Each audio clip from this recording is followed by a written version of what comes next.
Did you see the presidential debate on ABC last night? Well, if you were a DirecTV customer, you didn't. And that's not because Disney didn't offer, it's because DirecTV refused an exception for DirecTV in order for customers to see this quote-unquote historic debate. Let's talk about what happened here and why DirecTV is calling for government intervention with the quote-unquote bad faith tactics displayed by Disney here on That Park Place. Hello, I am Jonas J. Campbell, an investigative reporter for That Park Place, and here with me is a political commentator, Mr. VashSky. Vash, did you know that the Supreme Court, while tomato is a fruit, the Supreme Court has ruled that it is actually a vegetable as far as the United States government goes? Ooh, I did not know that one. The Supreme Court has had plenty of interesting decisions over the years, but I did not know about the vegetable versus fruit debate for the tomato. It's true. But let's talk about this one right here. POTUS right here in the headlines. DirecTV rejects Disney offer to restore ABC News tonight only for POTUS debate. This by Dominic Patton and Ted Johnson. This from September 10th, which is obviously yesterday. Look, there they are. Can this couple ever make it work? I just, if they can't make it work, who can? This has already been updated, by the way. There will be no presidential debate on ABC for DirecTV customers tonight, otherwise known as last night. Unfortunately, DirecTV has rejected our offer, a Disney spokesperson bluntly told Deadline just now, as talks go on with DirecTV over a new carriage contract and Disney channels remain dark on the service.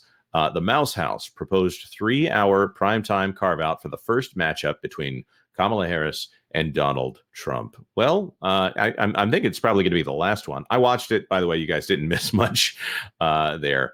Almost 10 days into this dispute that has seen all of the 16 Disney channels on DirecTV essentially disappear. Satellite company today said that it was not interested in making a one-time only deal for tonight's historic debate, a decision that was made because DirecTV were apparently worried subscribers would get confused. On Tuesday, Disney requested a unique exception to return to ABC only for tonight because it's hosting the 2024 presidential debate, an event widely available across other major broadcast stations and news network. DirecTV wrote online yesterday afternoon. Unfortunately, returning only Disney's ABC stations from the entire portfolio of channels for a limited 3-hour window will cause customer confusion among those who would briefly see the debate only to lose the channel again shortly after. Or does this all come down to football for DirecTV? This is a messy situation. Here's a statement from ABC. We did everything possible to make the ABC News presidential debate widely available to the American public, including giving DirecTV the ability to serve you with access to our debate coverage. They rejected that offer. If you are impacted by blah, blah, blah, I think we probably get the basic idea here. Vash, were you aware of this? I was not aware. I was aware that Disney did offer to provide coverage to DirecTV customers. I did see that, but I didn't know that DirecTV had outright rejected that offer. It sounds to me that maybe ABC or Disney Linear might have been looking for perhaps ratings as attached to that DirecTV one-time activation. That could be possible. Obviously, that's probably a big ad buy for Disney. I would think that might be what they were looking for because it was kind of weird. I mean, the debate was just about everywhere. So in that sense, DirecTV is quite accurate. And I do agree with them that it would cause a little bit of confusion for consumers. Right, and as you can see from this graphic, if you're watching and not just listening, streaming on Hulu and Disney Plus. This is the first presidential debate streamed on Hulu and Disney Plus to Disney's subscribers here. One of my favorite jokes that I saw online is people are going to be so confused if they haven't watched this by the time season 4 of The Mandalorian comes out. In my opinion, this is pretty self-serving of ABC. I don't think it's altruistic or completely altruistic. Yes, people need to be aware of what their presidential candidates are saying. The debates may not be the best way for people to be informed about what their candidates say, especially when you have one that is so heavy on moderation like this one was here. David Muir, I think he might be one of the toughest opponents that Donald Trump has faced. And I probably should stop right there, short of actually commenting on the debate itself. But you know what's interesting right here? I'm not saying that these two are directly linked, but well, it's the government and the government.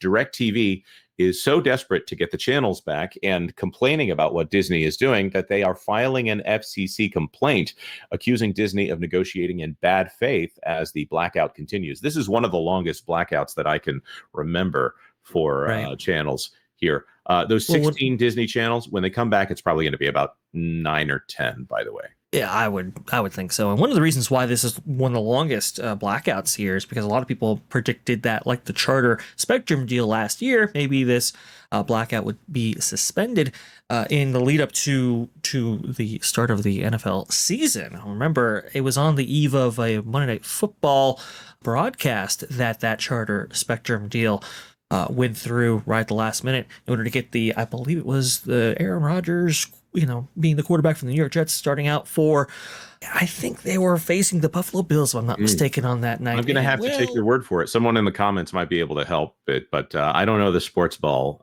very well. It hasn't been of much interest to me. Well, I bring that up because, Aaron Rodgers wouldn't get a good start of his career, but now that just recently happened again, in which the New York Jets were now playing the San Francisco 49ers, and DirecTV consumers, that blackout continued for them. So it's interesting. This is going on even in the face of football, even in the face of big events.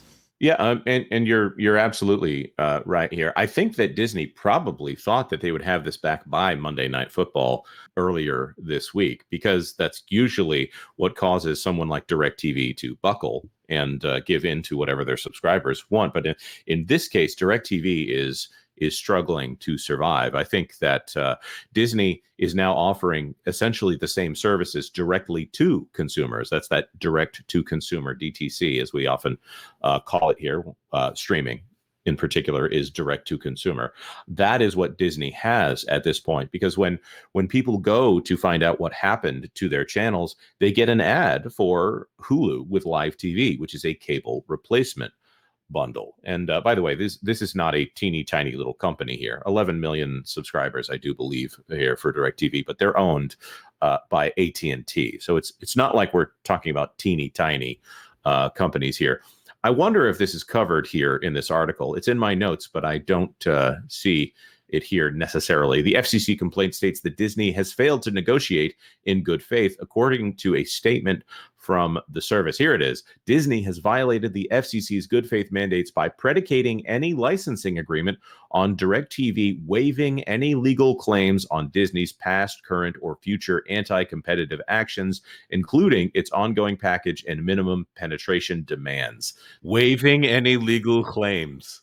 They're trying to say that if we agree to anything here, you can never sue Disney for anti-competitive behavior. They're essentially trying to do the same thing that they did in this court case, the wrongful death court case, where there you go, where the husband was told that he couldn't sue Disney because back in 2019, when his wife died allegedly of anaphylaxis because of the actions of a tenant on Disney property. They said, oh, no, right here in the Disney Plus terms of service, it says that you can't sue us. You have to force arbitration here rather than see your day in court. Well, this is essentially what Disney is trying to do here. It's funny that it's also related to Disney Plus as well, because that's probably going to be what DirecTV gets in this situation here.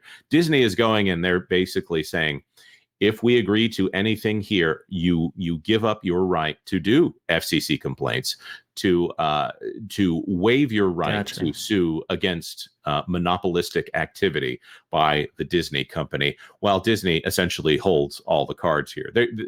DirecTV at this point is fighting for survival, which is why they have held out for as long as they have. Go ahead, Vash. So whether it's DAS, whether it's maybe you get an annual pass at at Disneyland, whether it's Disney Plus, you can't sue the Disney company at all, and now you can't even go to the FCC. Geez, Jonas, they're really trying to construct something here, aren't they, when it comes Right. to lawsuits and arbitration? When we talk about how these corporations are essentially becoming de facto governments, this really makes the case that they're becoming de facto governments if they're saying that you're legally giving up your right to go to the government. And this isn't some guy, although, even if it was some guy, it would be morally incorrect. It would be ethically repugnant here for them to say that a person can't sue because they happen to sign up for Disney Plus, which is the case that they made until it made it into the public eye here. Josh Tomorrow, head of parks, had to come in and say, no,